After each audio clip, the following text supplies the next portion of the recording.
Nous avions donc une circulaire qui avait donnée par le commissaire de police, donc qui était en fait une extension sur les instructions données à la police, où l'on disait que les officiers de police qui sont envoyés à ICAC peuvent procéder donc aux arrêts quand il y a une suspicion. Il y avait une procédure.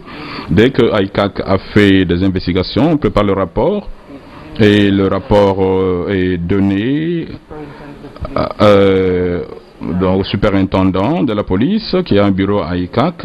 Dès lors qu'il a ce rapport et qu'il est satisfait du fait que qu'il y a un cas qu'on doit mener contre quelqu'un, donc il prend le rapport avec le dossier au commissaire de la police, et le commissaire de la police donc lui donne l'autorisation de procéder à arrêter la personne pour les crimes pour lesquels on fait des investigations, puis on amène le cas à la cour,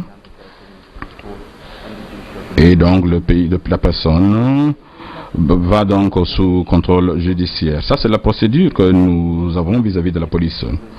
Si il n'y avait pas de coopération, ça aurait été difficile pour arrêter donc ceux qui font la perpétration des actes de corruption. Nous avons aussi la section 81.5 qui dit que pour le besoin d'investigation et donc par rapport aux crimes commis dans l'île Maurice, le directeur général peut donc en accord avec le directeur, avec le procureur, donc donner l'ordre donc de demander une assistance pour assister donc dans l'enquête. Quand nous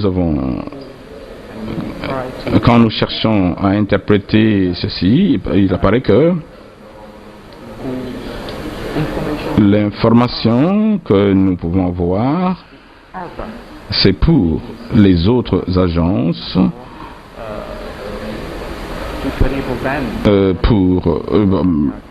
pour permettre aux autres agences de mener les investigations, mais nous avions une situation au Maurice où nous menions une investigation sur, d'abord c'était un ex-ministre.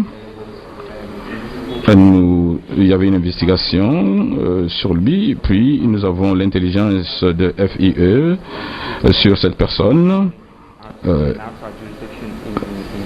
donc qu'il avait de l'argent en New Jersey, je crois, pour avoir davantage d'informations, pour avoir davantage d'informations sur New Jersey, donc le New Jersey, les lois de New Jersey demandaient beaucoup plus d'informations. On a écrit au directeur en charge de l'accusation. Il a dit non, nous avons le devoir de confidentialité. Nous ne pouvons pas donner à quelqu'un que ce soit des informations que nous avons obtenues dans l'enquête. Et ceci a handicapé notre recherche, parce que ça nous aurait permis d'aller loin. Ça, c'est l'un des défis auxquels nous sommes confrontés, et nous devons apporter un amendement à nos lois. Pour le moment, cette personne est encore au pouvoir, donc voyons voir ce qui va se passer après que l'investigation soit menée. L'autre base légale des coopérations donc se trouve donc dans la loi sur la finance intellectuelle et la loi sur la loi contre le blanchiment d'argent. Donc le cas va à FIE et qui finalement envoie ça à ICAC. Donc ici, le commissaire de police, la douane et le NIC donc peut intervenir. Je ne vais pas perdre du temps à lire cette section. Ça, c'est donc ce que le dit, ce que nous avons aussi et qui est établi donc dans la loi sur l'intelligence financière, c'est le comité national qui est une plateforme où on a, vous pouvez le voir sur l'écran, il y a la liste des personnes qui sont dans cela. Il y a le secrétaire financier, donc un représentant du Premier ministre, le bureau général, le bureau du procureur général, le représentant du ministre des Affaires étrangères, commissaire de police, le FIU, donc le vice-gouverneur de la Banque de l'île Maurice, le directeur général des services de la commission des services financiers, et le directeur général de ICAC et le chef, le PDG donc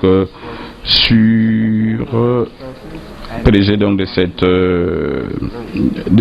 donc d'autres institutions.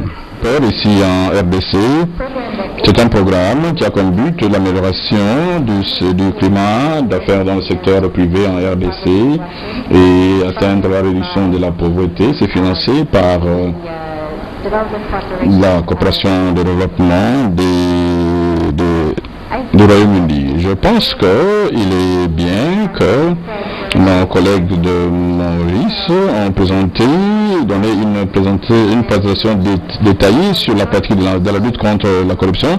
Ma présentation est plus conceptuelle. Je n'aurai pas beaucoup de diapos comme mon collègue. Je vais essayer d'être bref, de sorte que vous puissiez avoir beaucoup de temps pour des échanges et des discussions. On m'a aussi demandé de faire la présentation en anglais. Je suis conscient qu'on a des très bons traducteurs ici sur place. I've been asked to speak about. J'aimerais parler de la lutte contre les États, de la lutte dans les États. Quels sont les défis dans le processus? Puisque c'est un sujet important, j'ai décidé de me focaliser sur un sujet donné. Et donc l'approche d'accès à l'information, j'aimerais vous parler aujourd'hui donc sur l'utilisation des indicateurs, qui est un domaine qui n'a pas été très développé et peut-être pas autant utilisé comme on le devrait sur le plan national et international.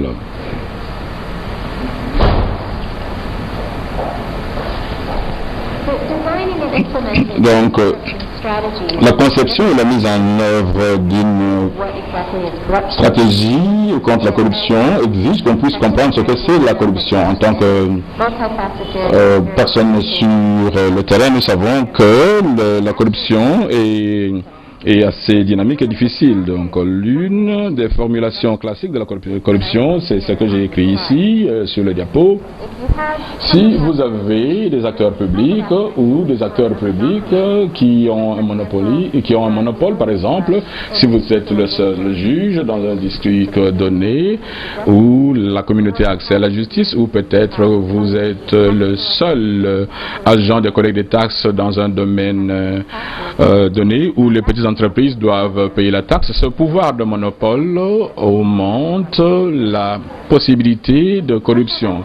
Si vous couplez ce pouvoir de monopole avec le pouvoir discrétionnaire, si nous prenons l'exemple de la personne qui collecte les taxes dans la communauté, qui doit décider sur les peines qui doivent être appliquées vers une compagnie donnée, cette possibilité de discrétion augmente la possibilité de corruption. Power minus le pouvoir de monopole plus le pouvoir discrétionnaire, donc moins, donc manque de devoir de rendre compte sous forme donc par les cours ou quoi, dans la façon dont les agents administratifs sont promus, nommés ou disciplinés, on arrive à la corruption. Ça, c'est une formulation simple de la corruption. Si je l'ai dit, les pratiques correctes qui opèrent donc dans un système. Je crois que vous êtes vous êtes au courant de toutes les catégories de la corruption. Nous avons la grande corruption qui est réalisée au niveau très élevé du gouvernement, et nous avons aussi la petite corruption qui a lieu au jour le jour. Et puis, troisième et important, c'est peut-être le plus difficile, l'aspect le plus difficile, c'est la corruption politique, qui est connue comme interférence politique, qui est généralement une manipulation des lois, des institutions, des procédures pour le profit d'un acteur politique pour qu'il maintienne le pouvoir, le statut. Et ici, avec donc la corruption politique, nous avons dans le défi de bonne gouvernance l'influence donc du réseau des clientèles dans les opérations des institutions de l'État. Comme je l'ai dit, il est important, quand vous concevez un programme anticorruption, vous devez savoir comment la corruption opère comme système. Et donc il y a une dynamique spécifique qui peut aider à comprendre comment le système fonctionne. Par exemple, dans beaucoup de communautés et dans beaucoup de pays, la lutte pour la survie est une dynamique importante parce que il y a des conditions politiques et sociales difficiles. Tout le monde cherche à survivre dans cette lutte de survivance. Quand il y a une opportunité de corruption à cause de l'encouragement de survivre, eh bien, il y a une grande possibilité de pratiquer la corruption. Une autre dynamique qui sous-tend la corruption, c'est donc les conditions inadéquates de travail de la part des agents de la fonction publique. Stratégie STAR, c'est la dernière STAR, la dernière stratégie que je propose à SAC. Cette stratégie, toile d'araignée, en français STAR signifie stratégie de la toile d'araignée. Madame Botswana, vous avez cette image, Madame DG, chez vous. J'ai pris ça à Botswana. Alors, j'en avais déjà depuis 5 ans, et depuis 2005. Mais j'ai essayé, quand j'ai vu Botswana utiliser la stratégie des stars, j'ai dit, ah, c'est vrai. Donc, les idées se ressemblent, je peux revenir. Voilà. Chaque quartier constitue une zone de trafic et de pratiques et de corruption. Chaque pays, 2 pays vont surveiller une zone. Et dès que l'information est là, celui-ci donne ici et l'autre donne là-bas. Alors regardez un peu, les petits insectes, les petites transactions de corruption, s'ils viennent par ici, ici il y a une grande ouverture qui n'apparaît pas clairement autour de l'araignée. Et cette grande ouverture, c'est pour permettre de gros, ce qu'on appelle les gros gibiers, des gros insectes de venir, et lui-même va s'en occuper. Regardez un peu la particularité, Madame de Botswana, Madame DG. Votre araignée, il est là pour attraper effectivement les gens. Ça qui va se mettre à attraper les gens. Mais cette araignée a une spécificité. Il a 4 paires d'yeux. Il y a 2 yeux ici, 2 yeux là-bas, 2 yeux ici et 2 yeux en arrière. C'est pour surveiller tout l'espace aérien. Un animal, un insecte qui vient, l'araignée sait directement se replier pour s'occuper d'eux. Et au cas où l'animal ou l'insecte viendrait d'en bas, l'araignée a un système qu'il a mis en marche. Chaque patte touche une antenne. Chaque patte touche une antenne. C'est-à-dire, l'animal peut venir à partir de là, il sera toujours repéré par l'araignée. Donc l'araignée utilise 2 stratégies. Une stratégie aérienne et une stratégie terrienne. C'est la stratégie que SAC doit utiliser. Avec une stratégie de communication à travers son corps, à travers les yeux et à travers ces pays États membres qui sont là, je crois que SAC peut avoir la chance, s'il utilise la stratégie d'araignée, d'attraper des gros gibiers dans son sac. Passons, terminons. Alors nous allons terminer par ici la stratégie du circuit de l'information anticorruption. La RDC applique ça. Nous avons un call center. En Afrique du Sud, j'ai vu le modèle également des call centers, où toutes les informations anticorruption sont contrôlées à la minute. J'ai apprécié ce que l'Afrique du Sud a démontré. Bon, ça suppose des moyens. Nous allons voir quelle sera la politique de ça. Donc, toutes nos structures anticorruption sont en liaison. en réseau. Vous voyez vous-même. L'AGLC, l'Agence gouvernementale de lutte contre la corruption, introduit l'information est dispatchée à tout le monde. Et le Premier ministre l'a dit, au nom du Premier ministre, lors de son discours. Vous pouvez chasser la corruption dans votre pays, mais cette corruption peut trouver refuge dans le pays voisin. D'où la nécessité de nous souder les coudes. Nous, les membres de SADC, avoir un réseau informationnel, une stratégie, pourquoi pas une antenne, pourquoi pas un satellite, c'est pas encore le moment. On n'a pas d'argent noir. Il fallait un satellite anticorruption là-bas pour la SADC et pour contrôler tout ce qui va se faire au niveau de notre espace. Passons. Alors, recommandation, c'est le dernier mot. Regardez un peu cette fusée-là. Monsieur Noah, si vous aviez de l'argent, si vous étiez un banquier, je vous demanderais de mettre l'orbite SAC, mettre SAC en orbite pour permettre de bien contrôler les informations anticorruption. Mais pour réussir le lancement de cette fusée, il y a des conditions. Ils n'acceptent pas l'essence ordinaire, kérosène, gasoil, l'eau, pétrole, non. Il y faut une essence spécifique. Et cette essence, on l'appelle éthique combustible. Sans éthique, vous ne pourrez pas percer la pesanteur de l'espace.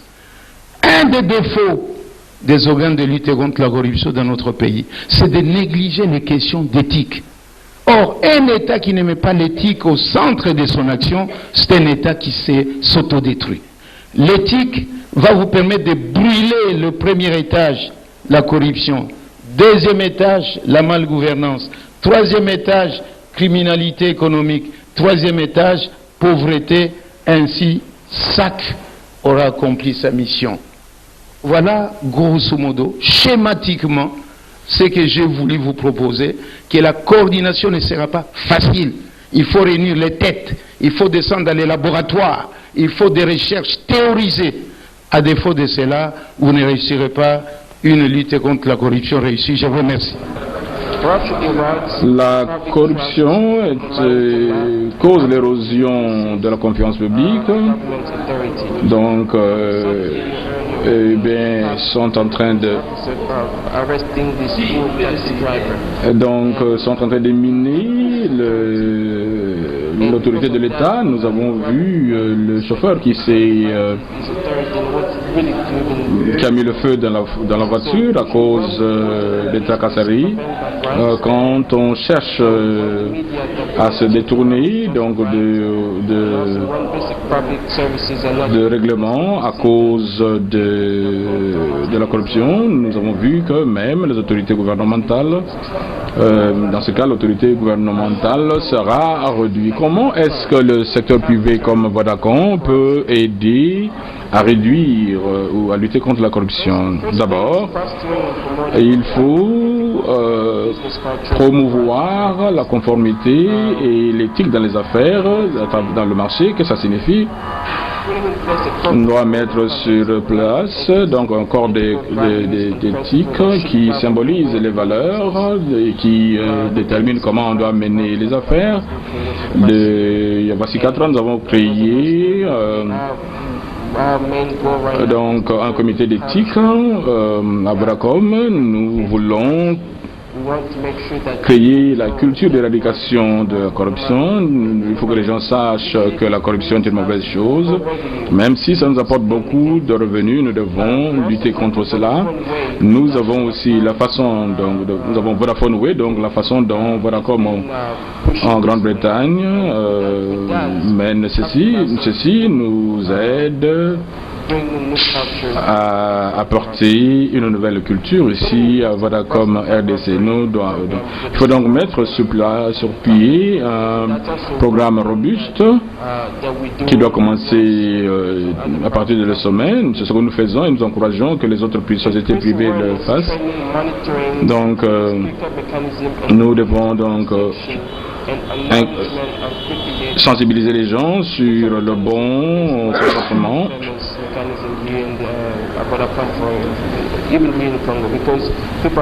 Les gens ont peur ici de dénoncer les autres. Nous avons vu les gens qui ont le courage de dénoncer. Et le mécanisme donc de dénonciation n'est pas facile ici en RDC. Il y a un téléphone il y a un téléphone, on ne mentionne pas le nom, donc, mais on dénonce les mauvais comportements. Avec ça, nous avons réussi à arrêter beaucoup de cas de fraude et même aussi donc des cas de fraude à un niveau élevé. Donc nous devons appliquer ce programme non pas seulement aux autorités de la compagnie et donc même ceux avec qui nous menons des affaires, les partenaires et les contracteurs aussi. Nous devons inclure des clauses anti-corruption, nous devons avoir le devoir de diligence. Donc, dans les affaires, nous devons faire le monitoring des conférences de performance des parties tierces et nous devons participer aux activités collectives qui encouragent donc les bonnes initiatives en matière de lutte contre l'initiative. Ça, c'était donc le premier aspect qui consistait donc à renforcer la culture contre la corruption. Deuxièmement, action collective contre la corruption, comme le professeur nous a informé. Nous, comme compagnie, ne pouvons pas faire la chose seule, même si vous éradiquez la corruption dans ce pays et que dans le pays voisin, on ne l'a pas encore éradiqué, eh bien, ça va nous revenir. Nous le faisons au sein de notre compagnie, mais nous cherchons aussi à collaborer avec les autres compagnies pour s'assurer qu'ils s'adaptent au même but. Nous écoutons beaucoup de choses parce que si nous ne le faisons pas, donc les autres vont nous dépasser. Nous avons mené la campagne pour faire ce qui est juste en tant que personnel, en tant que quelqu'un qui est chargé donc du marketing. Si nous ne faisons pas, les autres le feront et ils vont être en avance par rapport à nous. Nous ne voulons pas que les non-concurrents puissent avoir beaucoup plus de parts de marché que nous. Qu'est-ce que nous devons faire? J'ai entendu les gens dire que si vous conduisez une voiture, disons que vous êtes le chauffeur, vous amenez votre patron à l'aéroport et le patron est en retard et qu'il risque de manquer son avion, il vous dit: s'il vous plaît, assurez-vous de respecter le code, donc les réglementations de conduite. Donc, portez votre ceinture de sécurité, observez la limite et autorisez. Vous dites non, monsieur le directeur, nous devons accélérer, sans quoi vous allez manquer votre vol. Vous, en tant que chauffeur, qu'est-ce que vous allez faire? Vous allez conduire rapidement ou bien vous allez écouter ce que le patron vous dit? Pour moi, vous devez écoutez ce que le patron vous dit. Et s'il manque son avion, eh ben, il en sera responsable. À Vodacom, nous disons que nous devons suivre la réglementation, ce qui signifie que nous ne devons pas donc être impliqués dans la corruption, la fraude. Si vous revenez et dire le propriétaire de la compagnie que donc si nous ne faisons pas, les concurrents seront en avance par rapport à nous. Non, nous devons faire ce que les propriétaires de la compagnie demandent de faire. Donc lutter contre la corruption. Donc quand nous avons... Donc le problème c'est faire ce qui est bon et mettre la société à une position d'avantage. L'une des étapes, et c'est donc vérifier la corruption pour donc diminuer la corruption dans les entreprises privées ou publiques. Ce n'est pas la lutte d'une seule personne, c'est l'implication de tout le monde, et société privée, l'État et la société civile. Donc l'élimination de la corruption doit impliquer tout le monde, mais il ne faut pas hésiter à prendre le premier pas. Donc ça, c'est une façon effective pour créer la plateforme pour une compétition qui est juste. Donc la transparence, l'initiative de transparence dans l'industrie extractive est l'un des exemples dans cette action collective qui inclut les ONG et tout le monde. Au départ, les entreprises, cette compagnie privée, cette compagnie telle s'est impliquée dans la corruption. Donc comment est-ce que les compagnies en général se confortent? Bonne gouvernance, bonne gouvernance et bonne conduite. Je crois que vous allez beaucoup faire, vous allez faire tout ce qu'il faut en collaboration avec notre comité qui va lancer la promotion des valeurs et la lutte contre la corruption dans notre région. Autre chose que je voudrais savoir de mon frère de l'île Maurice, vous avez proposé un bon projet de loi sur la bonne gouvernance. Je voudrais savoir quel ministère, quel bureau mène la rédaction de ce projet de loi. Est-ce que c'est le Premier ministre? Est-ce que c'est un ministère en charge de la bonne gouvernance ou quoi? Parce que nous devons apprendre de ces pratiques de bonne gouvernance, parce qu'il y en a parmi nous qui n'ont pas ces lois, spécifiquement une loi qui a comme objectif de promouvoir la bonne gouvernance et l'intégrité. Ça, c'est quelque chose de nouveau que beaucoup d'entre nous chercheraient donc à apprendre. Professeur, merci beaucoup. On se dirige à l'expert de l'île Maurice. Dans son exposé, il a mis l'accent dans la phase de répression et d'investigation sur la police. Et quid pour les autres cours et tribunaux? Est-ce que le parquet peut se saisir d'office d'un cas de corruption? Ça, c'est la première question. Deuxième question. Existe à l'île Maurice des cas de jugement de haute personnalité qui tombent sous le coup de la corruption? S'il y a des cas d'illustration qu'il nous donne. Troisième question.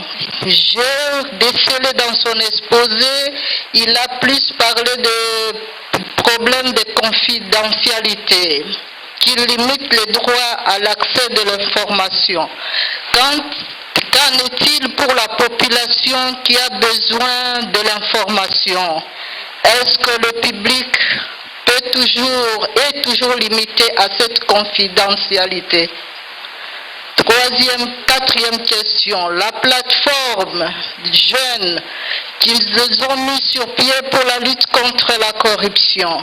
Il a souligné pour les enfants, pour les élèves des cycles secondaires. Qu'en est-il pour le cycle primaire et maternel? Parce que la RDC en a une avance là-dessus. Merci. Nous sommes assez jeunes pour le moment. Nous sommes encore en train de travailler sur asseoir cette culture au sein de la comme même. Nous pensons que c'est à cette tâche que nous devons nous focaliser quand nous aurons atteint le niveau de maturité. C'est là que nous allons planifier comment atteindre les autres sociétés. Autre défi, c'est que nous ne sommes pas sûrs qui sont les contreparties dans les autres entreprises. Ça, c'est un autre projet que nous n'avons pas encore commencé à planifier dans le futur immédiat. Pour ce qui est de la question de M. Noah, nous avons un ministère spécifique qui a comme responsabilité donc de travailler sur ce projet de loi, sur la corruption, c'est un ministère qui venait d'être créé, ministère de bonne gouvernance, qui est en charge de la réforme institutionnelle et services financiers. J'espère que ceci constitue une réponse à votre question. En ce qui concerne les autres questions posées par la RDC, eh bien, je n'ai pas tout à fait compris la première partie de votre question. Si vous voulez peut-être gentiment reposer cette question-là, mais je vais répondre les autres questions que j'ai comprises. La deuxième question se rapportait au jugement. Donc, si nous avons fait la procédure judiciaire d'une haute personnalité, oui, nous avons déjà fait ça. Il y a eu le ministre d'Information et Technologie qui a été accusé, donc disons, condamné pour conflit d'intérêts. Il a eu une sentence de 1 an d'emprisonnement. Cette sentence a été suspendue et est maintenant en appel. Nous pouvons appeler cela un grand coup parce qu'il est le fils du Premier ministre actuel. Donc, il était considéré comme étant le prochain Premier ministre. Ça, c'est un cas qui est pris comme exemple. En ce qui concerne la confidentialité, eh bien, nous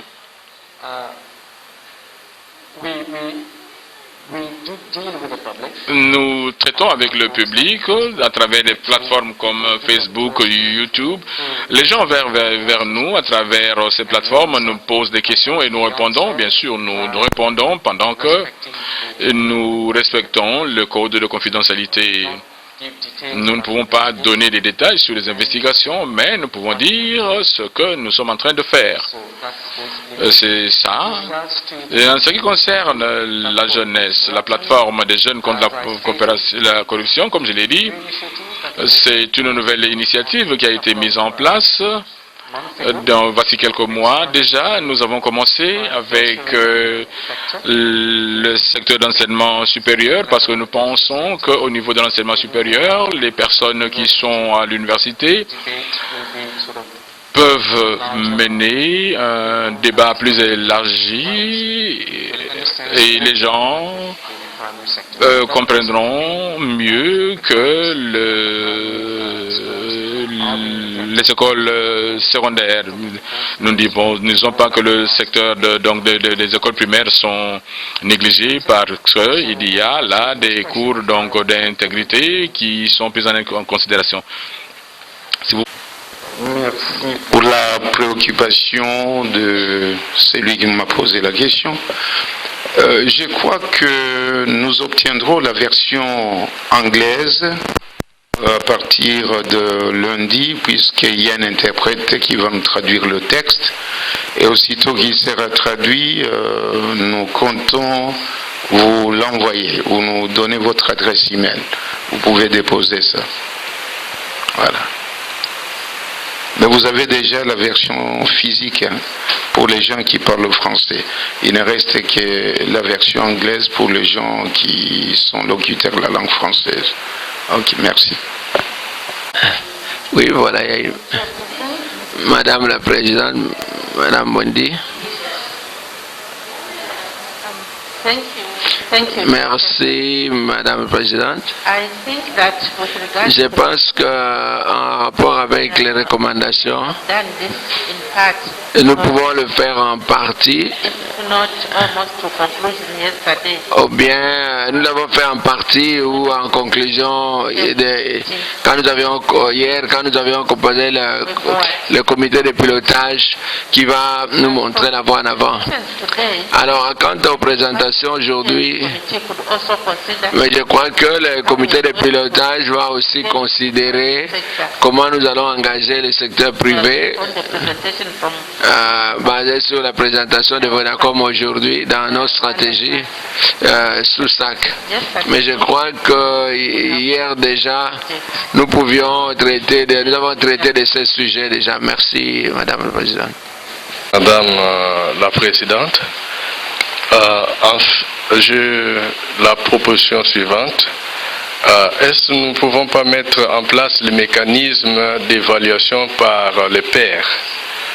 Au niveau de la Convention des Nations Unies contre la corruption, il y a l'évaluation qui se fait, disons, il y a tel groupe de pays qui vont voir les niveaux de la mise en œuvre de cette convention. Est-ce qu'à l'intérieur de la SADC, nous ne pouvons pas aussi mettre en place un tel mécanisme pour voir comment nous avançons les uns des autres? Merci bien. Perhaps, a research, or a desktop research could be undertaken, because I'm aware that, I can't remember whether it's the African Development Bank or so. There is annual reviews that they do on issues of governance, in the region, and of course, other part of the globe. I think one would have to do, because I think this mechanism already, it is being undertaken. But one should look into that, and perhaps it can be enhanced. That's my view. But I'm of the view, I've seen a number of, peer review journals that have been produced by a number of, institutions, and I think one of them is the African Development Bank. So, thanks. To French. Monsieur Machete était en train de dire que il est possible. Avec votre autorisation, Madame Présidente, je voudrais appuyer ce que la RDC a proposé, l'importance de la revue par le père. Je suis d'accord avec ce que le secrétariat dit. Il existe des mécanismes qu'on peut utiliser dans la région, mais je crois que si SADC, en tant que bloc, pense sérieusement à lutter contre la corruption, je crois que SAC doit examiner cette question au sérieux, de sorte que nous puissions avoir notre propre mécanisme de revue par les pairs. La revue par les pairs, mécanisme de revue par les pairs est très important. Je crois que au niveau des SADC, nous devons avoir notre propre mécanisme, de sorte que nous puissions faire... merci, Madame Présidente. Si je me souviens bien, c'est que l'idée de créer SAC, c'est donc de faire le suivi de la mise en œuvre du protocole. La question de faire le monitoring est dans le mandat même de SAC. De pourquoi on ne doit pas l'éviter, c'est déjà là-bas. En fait, c'est la première chose qu'on doit faire. Ça, c'est le premier devoir que le comité doit faire. Donc, ça coïncide avec le mandat de SAC. Mon collègue me rappelle que ceci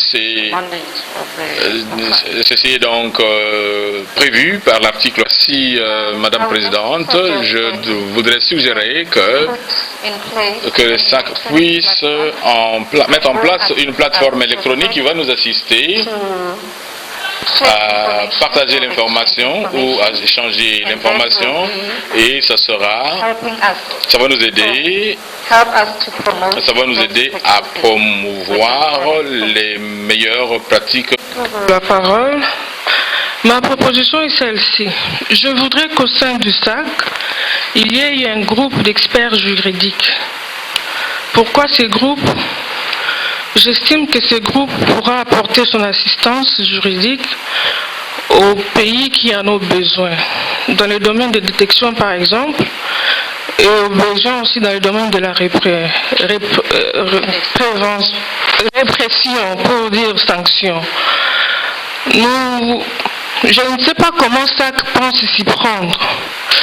Au cas où le pays a besoin d'une assistance juridique, SAC pourra recruter au sein du membre c'est-à-dire au sein des différents pays, les experts juridiques existants pour que ces experts-là puissent apporter de l'aide juridique aux pays qui en ont besoin, ou si ce n'est pas le cas, il va falloir que SAC recrute des experts juridiques formés en matière de corruption, de manière à ce que ces experts apportent leur assistance aux pays qui en ont besoin, en matière de prévention, détection et enfin répression. Merci. Le comité de pilotage va travailler en coopération avec le secrétariat de la SADC. La deuxième recommandation était que SAC devrait se rencontrer avec la Banque de développement africaine, avec SAFAC. SAC doit aussi se rencontrer avec SAC-là parler donc de la possibilité de signer. Je verrai que cela se passe par main levée. Si vous avez une recommandation, vous voulez puisse se faire pour cette réunion.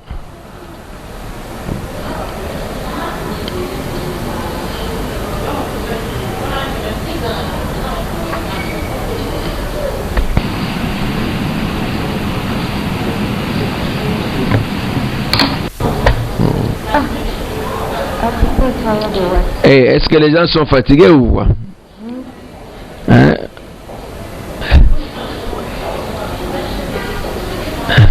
Oui, voilà. Madame la Présidente, Madame Bondi. Merci, Madame la Présidente. Je pense qu'en rapport avec les recommandations, nous pouvons le faire en partie, ou bien nous l'avons fait en partie ou en conclusion. Quand nous avions composé le comité de pilotage qui va nous montrer la voie en avant.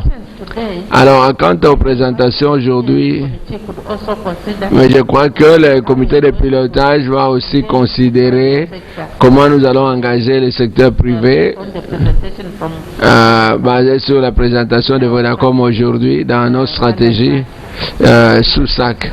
Mais je crois que hier déjà, nous avons traité de ces sujets déjà. Merci, Madame la Présidente. Thank you very much.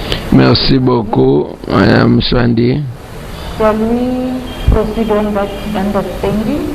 Est-ce que nous allons faire selon cet entendement que les recommandations avions faites hier soient considérées, mais s'il y en a d'autres, on pourra faire un supplément de ce qui s'est fait hier. SAC aussi aura, à travers le secrétariat, va trouver s'il y a besoin de comment nous allons engager le secteur privé pour aller de l'avant.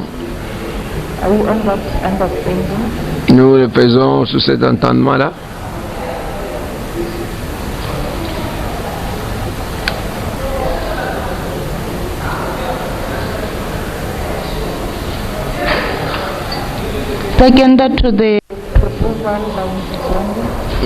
Selon donc la proposition de Madame Swandi Lesotho.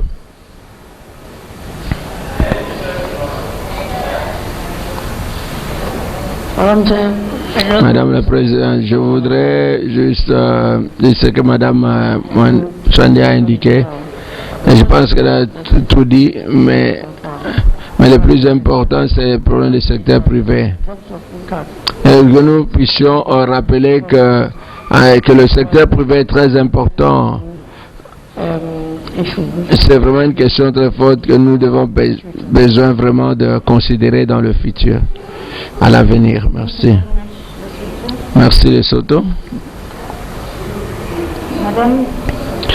Madame.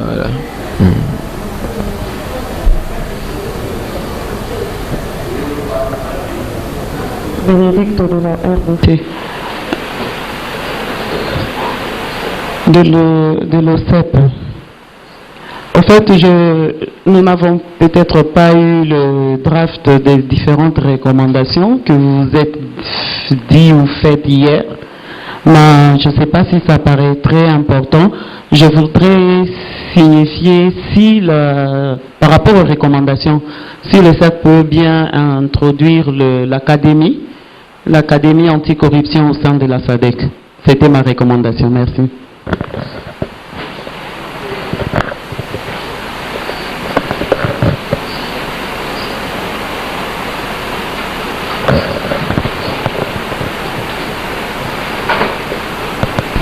Thank you very much for your comment. The recommendation is that SAC to have an anti-corruption academy within SADC. Merci. La recommandation est que SAC puisse avoir initié donc l'académie pour lutter contre la corruption. Je vais parler à M. Massako pour voir comment cela peut être mis en œuvre.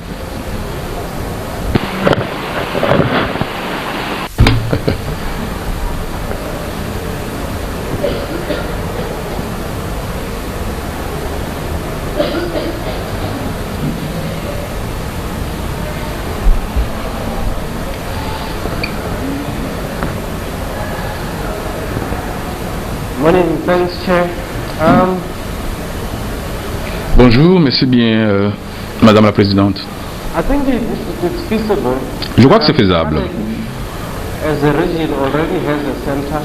Dans notre région de la SADC, nous avons déjà un centre qui est utilisé pour appui des opérations de paix dans différents forums et dans les réunions des divers comités. Donc on a plusieurs fois dit que la plupart en fait beaucoup de formations peuvent être menées au sein de ce centre qui se trouve en République de Zimbabwe. Je crois que c'est faisable. Merci.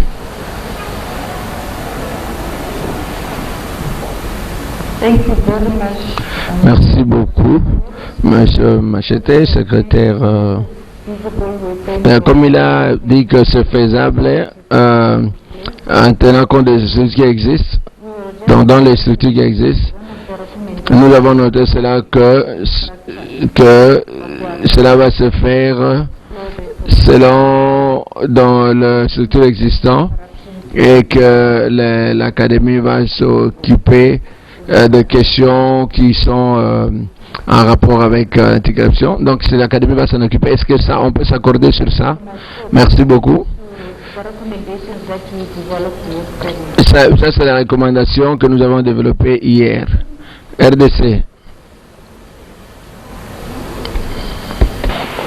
Merci Madame la Présidente. La proposition suivante. Est-ce que nous ne pouvons pas mettre en place le mécanisme d'évaluation par les pairs au niveau de la Convention des Nations Unies contre la corruption? Il y a l'évaluation qui se fait, disons, il y a tel groupe de pays qui vont voir les niveaux de la mise en œuvre de cette convention. Est-ce que à l'intérieur de la SADC, nous ne pouvons pas aussi mettre en place un tel mécanisme pour voir comment nous avançons les uns des autres? Merci bien.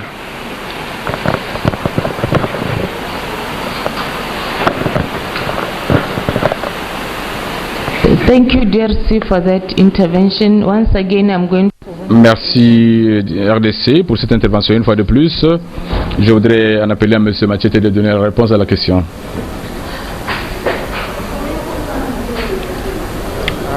I think perhaps a research, a desktop research could be undertaken, because I'm aware that I can't remember whether it's the African Development Bank or so.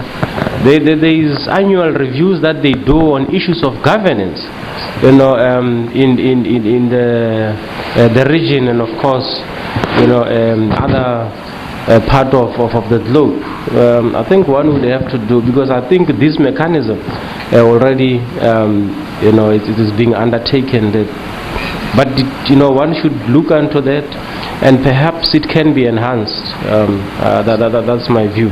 But I'm of the view, I've seen a number of peer review journals that have been produced by a number of institutions, and I think one of them is the African Development Bank. So, thanks. Thank you very much. Was it translated into French? What Mr. Machete said, was it translated? Monsieur Machete était en train de dire que il est possible donc d'avoir cette revue par le père, parce que à sa connaissance il y a une institution qui doit déjà le faire. C'est certainement la Banque africaine de développement ou d'autres institutions dans le monde qui publient un journal sur la revue par le père. Il faudra donc mener une étude de cela.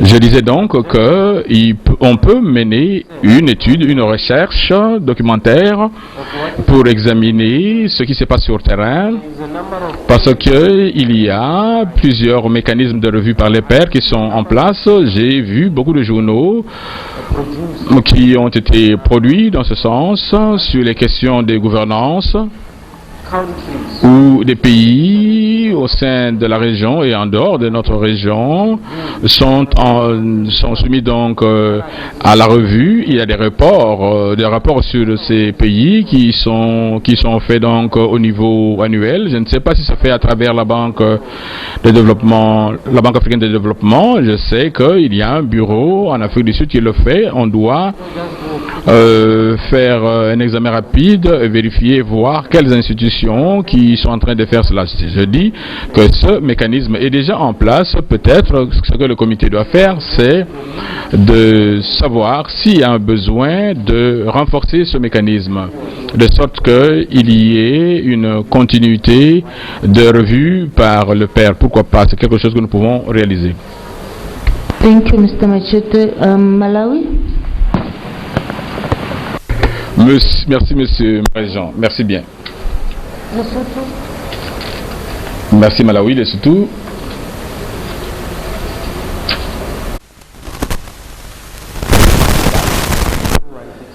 Et c'est tout le monde ici.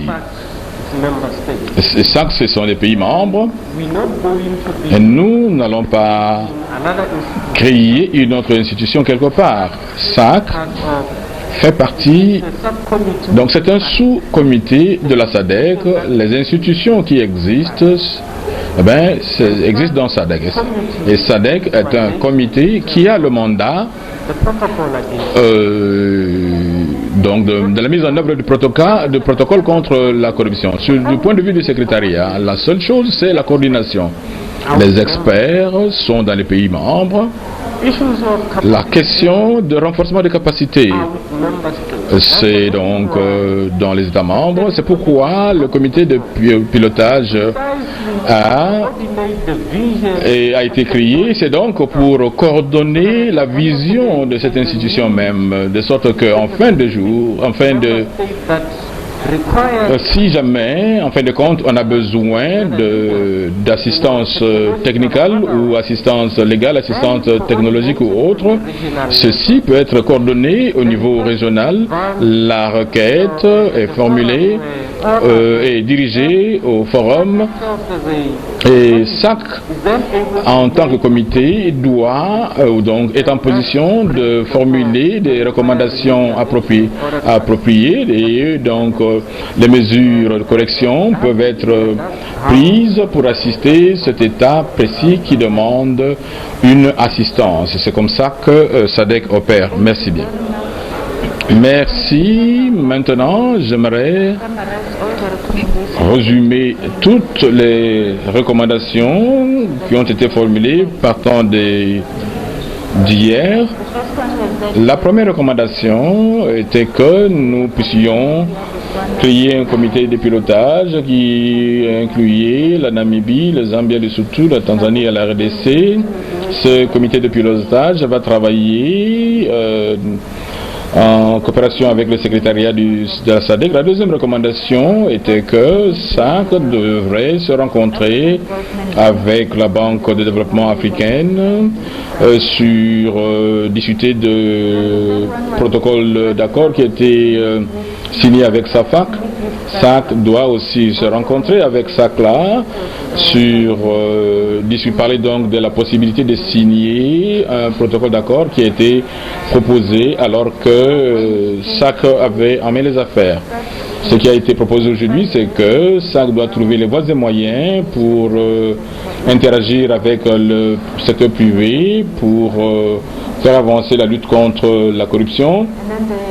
Et ce qui suivait, c'est d'étudier la possibilité d'avoir des sujets sur la lutte contre la corruption, donc de matière sur cela au sein de l'académie de SADC qui existe déjà. L'autre recommandation, c'est que SADC puisse mener une étude documentaire sur l'idée d'avoir une revue par les pairs.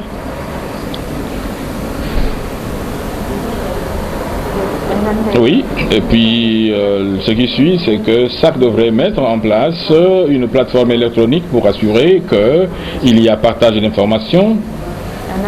Et la recommandation finale, c'est donc celui qui a trait au groupe des experts légaux. Le secrétaire a répondu à cela disant que l'expertise et tout le reste réside dans SADC et se retrouve dans le système de la lutte contre la corruption. Est-ce que j'ai couvert toutes les recommandations sous votre satisfaction?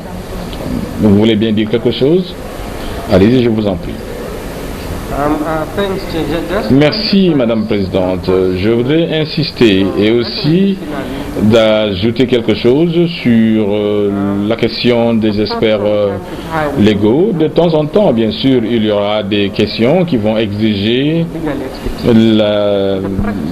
l'expertise légale, l'expertise des juristes.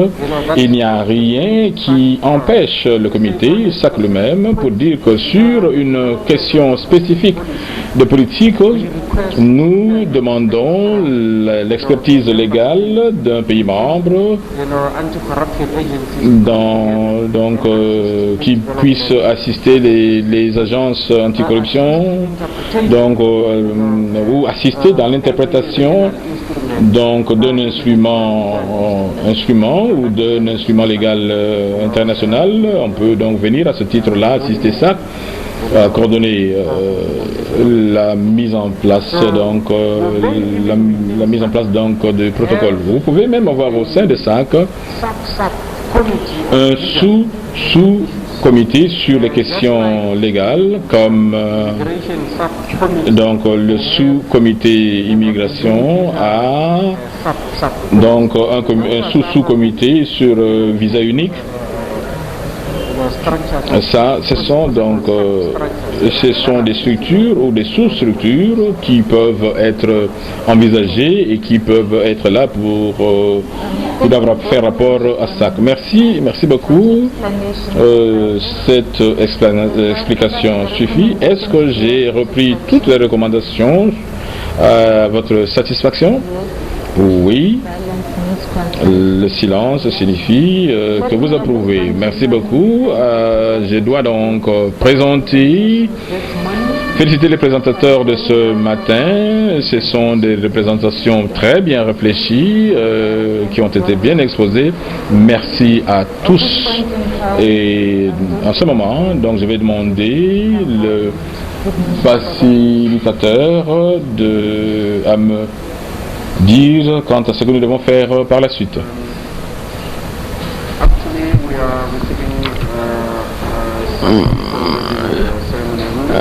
Il y a des gens qui sont reçus dans la salle de cérémonie. Alors nous devons absolument accourter notre... pour aller vite dans la chambre, sinon il n'y aura pas de place. Selon mon entendement, vous avez fini avec les recommandations. Une fois de plus. Donc pour les 10 personnes qui devaient être enregistrées à Safari Beach, la liste est en train de circuler pour voir ceux qui voudront rentrer à l'hôtel ou ceux qui seront là-bas. Donc on va voir un peu les problèmes de juste le check-in ou check-out. Pour ceux qui vont revenir, il n'y a pas de problème, mais pour ceux qui vont rester à Safari Beach, ce sont ceux-là qui vont aller faire les check-out pour aller amener, pour mettre ça à un endroit plus sûr et on vous amènera à Safari Beach. Vous avez parlé à la dame si vous allez rester à Safari Beach ou non. Ok. Elle nous a...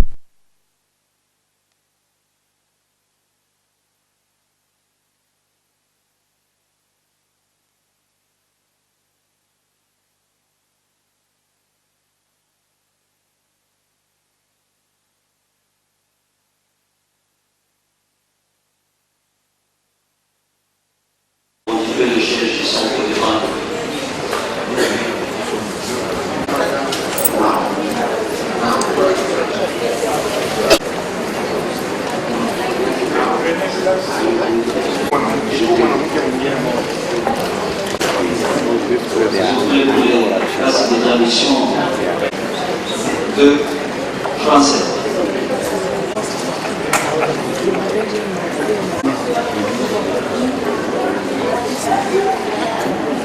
De son Excellence, Monsieur le Ministre.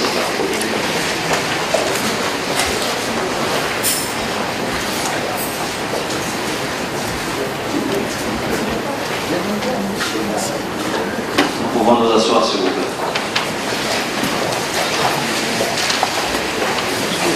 Code d'éthique professionnelle, le professeur Saint-Augustin Mwendambali. Son mot sera suivi de celui du représentant du secrétariat exécutif de la SADC, M. Peter. Puis viendra le cérémonial de remise des cadeaux dans l'ordre que nous allons vous indiquer tout à l'heure. Enfin viendra le mot de clôture officielle de présence assise par son Excellence Monsieur le ministre de la fonction publique. Je rappelle qu'un cocktail vous sera servi et dans les halls à la fin de notre programme. Sans plus attendre, avec votre autorisation, Excellence Monsieur le ministre, je voudrais à présent inviter le professeur Saint-Augustin Mwendambali, DG de l'OCEP, à bien vouloir prendre la parole pour son professeur.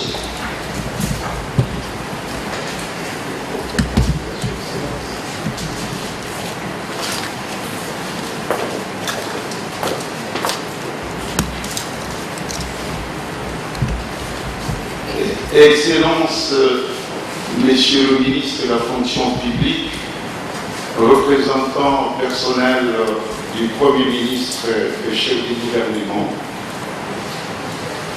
Mesdames et Messieurs, membres des délégations des SADC, Mesdames et Messieurs les membres du SAC,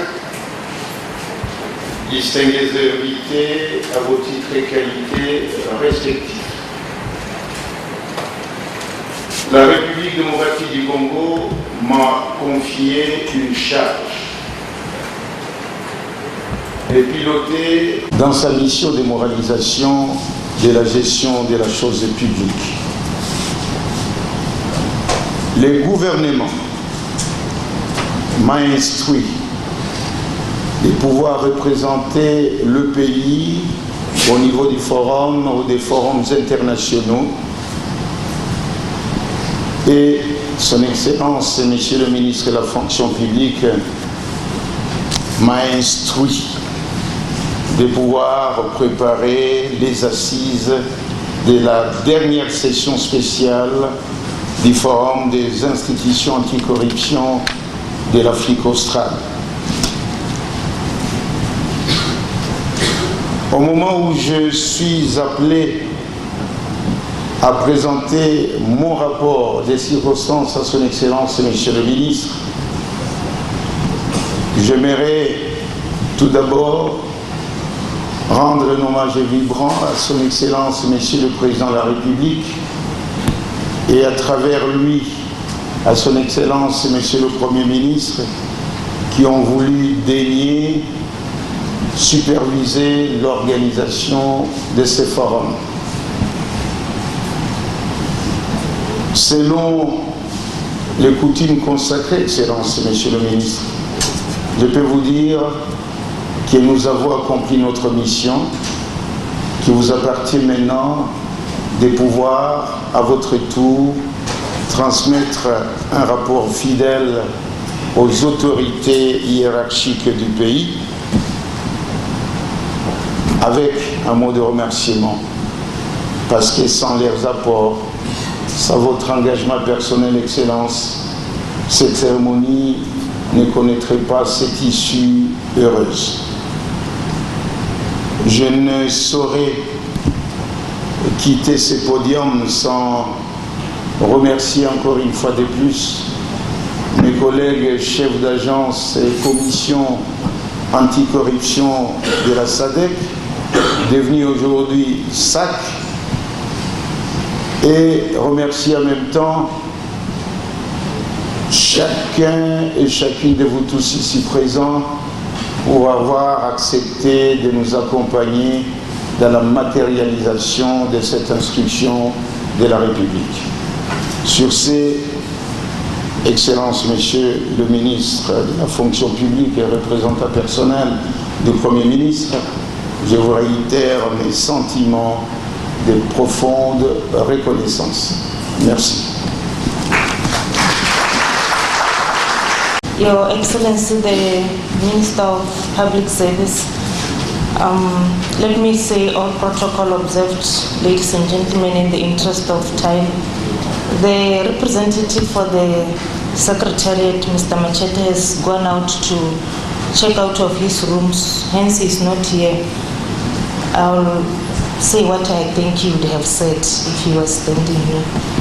I just want to start off by thanking the government of the Democratic Republic of Congo for hosting us and saying that this has been a very fruitful discussion, a very fruitful meeting. As you have seen the transformation of SAFAC into SAC, and I really want to thank the government through OSAP for having made it possible for us to come and witness the transformation of SAFAC into SAC. Your Excellency, the Minister, we have come up with some recommendations, and the recommendations which we believe that together as the SADC Secretariat and the heads of anti-corruption agencies, we are going to commit to making sure that we implement these recommendations through SAC. The first recommendation being we have developed a steering committee made up of countries of non-informal association, but nevertheless they put all their resources and all their might into fighting corruption.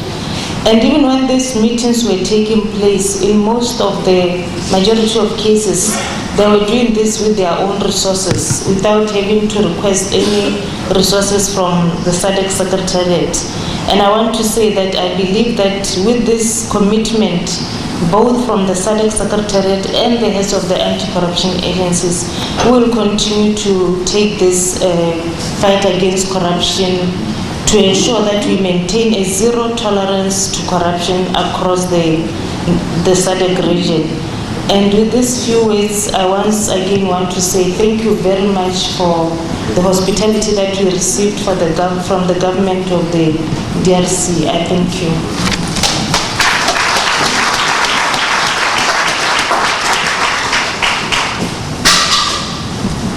Merci.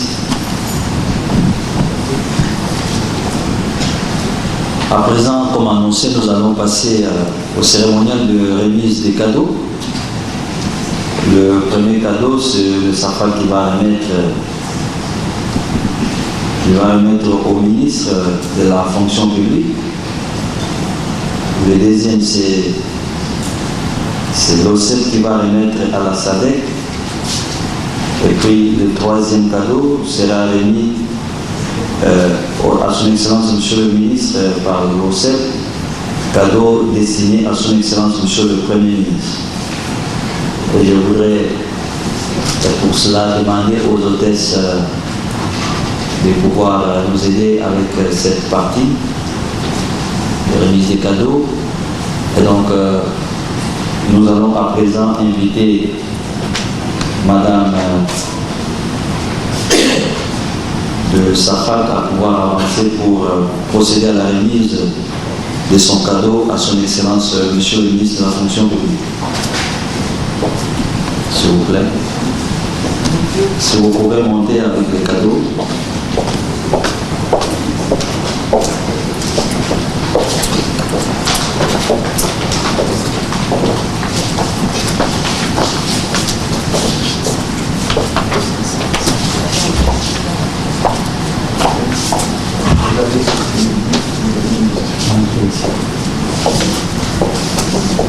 Et voilà. Sous vos applaudissements, s'il vous plaît, on va applaudir. C'est la SADEC qui remet le cadeau à son Excellence, Monsieur le ministre. Maintenant, nous allons inviter le DG de l'OSAC.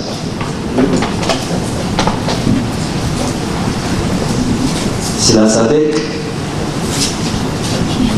Non, c'est l'OSAC qui remet à la SADEC, s'il vous plaît, cette fois-là. Ça fait attention, attention professeur.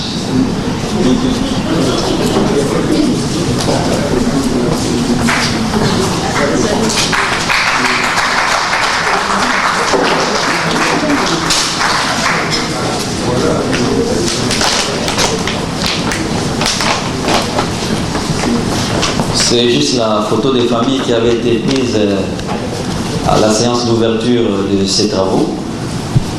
Et l'OCEP va également remettre un deuxième cadeau à son Excellence, Monsieur le ministre de la fonction publique, pour les comptes de son Excellence, Monsieur le Premier ministre. Professeur. Et voilà, sur vos applaudissements, s'il vous plaît.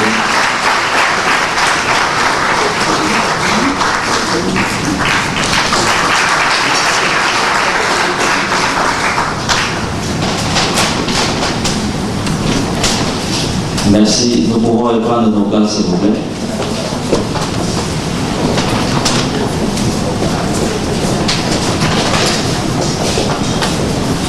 À présent, Monsieur le ministre, je voudrais très respectueusement inviter Votre Excellence à bien vouloir prendre la parole pour votre allocution de clôture à l'aide du micro qui est devant vous. Merci. Distingués invités, vous tous en vos qualités, grades respectifs, mesdames et messieurs, en ce moment où se clôture la session spéciale de transition du Forum des institutions anticorruption des pays de l'Afrique australe, en sigle le SAFAC, à la Commission anticorruption de la SADC, en sigle le SAC, il me paraît légitime et justifié de saluer et féliciter la disponibilité dont vous avez fait preuve durant les 3 jours de travaux harassants. À vous tous, je dis merci pour cette mission exaltante que vous venez d'accomplir pour l'Afrique australe en parrainant la naissance du SAC. Votre présence en ces lieux traduit aussi le ferme engagement du gouvernement de la République démocratique du Congo d'œuvrer pour la promotion des valeurs éthiques et des principes déontologiques en vue d'asseoir la bonne gouvernance dans l'ensemble de notre appareil étatique. Je ne saurais passer sous silence la présence hautement significative des hauts cadres de notre administration publique, des ambassadeurs et chefs de mission diplomatiques, des mandataires de l'État, des officiers supérieurs de FARDC et de la police nationale congolaise, qui, en dépit de leur agenda chargé, ont accepté d'être les témoins de cet événement. Distingués invités, depuis la semaine dernière, l'annonce de l'événement dont nous sommes invités à savourer les conclusions aujourd'hui a suscité tant d'espoir et tant d'attentes dans le chef de vous tous. Grâce à votre expérience, et surtout à votre ingéniosité, vous venez de formaliser la naissance du SAC pour l'édification d'une Afrique australe nouvelle, dépouillée de corruption et de toutes ces pratiques connexes. En formalisant cette naissance, vous avez accompli un pas de géant dans l'édification d'une SADC consciente du rôle qu'elle est appelée à jouer dans la naissance d'une Afrique déterminée à rompre avec la chaîne de la corruption. Je ne saurais terminer mon propos sans féliciter tous les chefs d'agence et leurs experts qui resteront pour nous des modèles anticorruption à suivre. J'exprime le même vœu à l'endroit du comité de direction de l'OCEP ainsi qu'à ses experts qui n'ont ménagé aucun sacrifice pour la réussite de cette session anticorruption. Grâce aux recommandations issues de ces assises, l'Afrique australe peut enfin se mettre debout et rivaliser avec les nations du monde engagées dans le combat contre la corruption. Maintenant que vous allez pouvoir vous séparer pour rejoindre vos familles, après une si belle mission réussie, je ne puis m'empêcher de vous demander de transmettre nos chaleureuses salutations à vos époux et à vos épouses, à vos enfants, à vos familles, ainsi qu'à vos proches. Le faisant, je vous demande de leur transmettre le message suivant. Primo, la corruption n'est pas une fatalité pour l'Afrique. C'est un phénomène que l'on peut éradiquer si tout le monde prend conscience de ses ravages et s'engage à la combattre. Secondo, si vous avez séjourné paisiblement en République démocratique du Congo, c'est parce que le président de la République, Son Excellence M. Joseph Kabila Kabange, s'est sacrifié pour restaurer la paix. La RDC est un pays où règne la paix. Et d'ailleurs, on m'a dit qu'après cette cérémonie, vous irez danser et pour ceux qui sont faibles, le concert s'arrêtera à minuit. Mais pour la majorité, c'est-à-dire vous qui êtes forts, ça ira jusqu'à l'aube, parce qu'il y a la paix.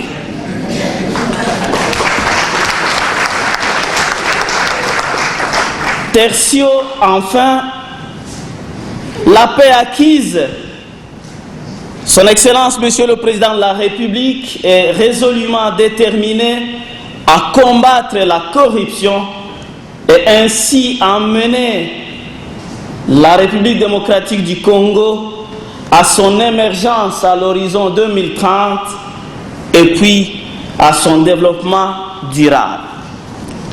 C'est sur cette note d'espoir que, au nom du vice-premier ministre, ministre du Travail et Prévoyance sociale, qui a représenté à ces assises Son Excellence Monsieur le Premier ministre, que je déclare clos les travaux de la session spéciale consacrée à la transition du SAFAC au SAC.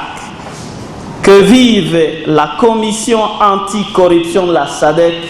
Je vous remercie.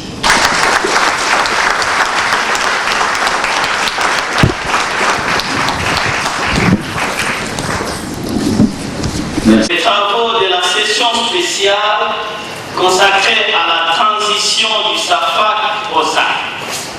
Que vive la commission anticorruption de la SADC. Je vous remercie.